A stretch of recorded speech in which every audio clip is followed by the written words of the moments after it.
सभे थुए थुए करता गाँव सब थुए थुए माई बनल कुआरे में। करता गाँव सब थुए थुए माई बनल कुआरे में। आई हो दादा होई का भई बिना भतारी के लइका भई। आई हो दादा होई का भई बिना भतारी के लइका भई। सभे जानल एकरा बारे में। करता गाँव सब थुए थुए करता गाँव सब थुए थुए माई बनल कुआरे में। करता गाँव सब थुए थुए माई बनल कुआरे में।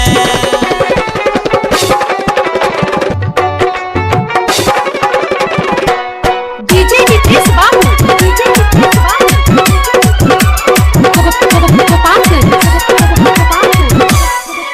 बड़ी नाम कइले बिया बुरा काम कइले बिया। बड़ी नाम कइले बिया बुरा काम कइले बिया बदनाम भइल बिया बुचिया। लाज बोलत नइखे भाई पागल आइल एकर माई बाबू चलला चोरा के मछिया।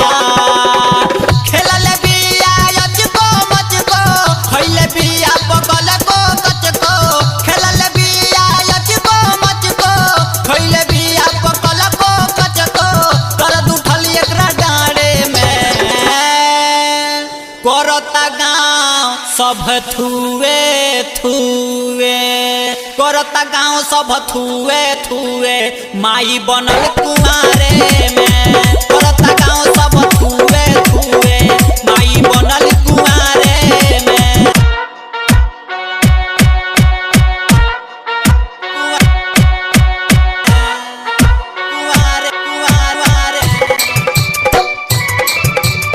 सत्यम रिकॉर्ड स्टूडियो खोरी पाकर। परल बावी अब छापा ऐसे भइल भी खापा। जब से परल बावे छापा ऐसे भइल भी खापा। लइका के करा के पापा कही रे पूछे नसी मसुकेश करी के करा पकेश कौन मोहले बतही रे।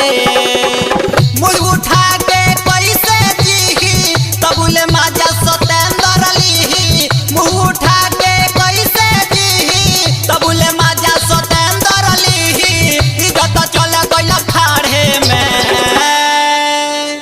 करता गाँव सभे थुए थुए करता गाँव सब थुए थुए माई बनल कुआरे में। करता गाँव सब थुए थुए माई बनल कुआरे में।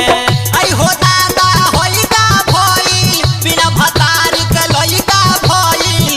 आई हो दादा होई का भई बिना भतारी के लइका भई। सभे जानल एकरा बारे में।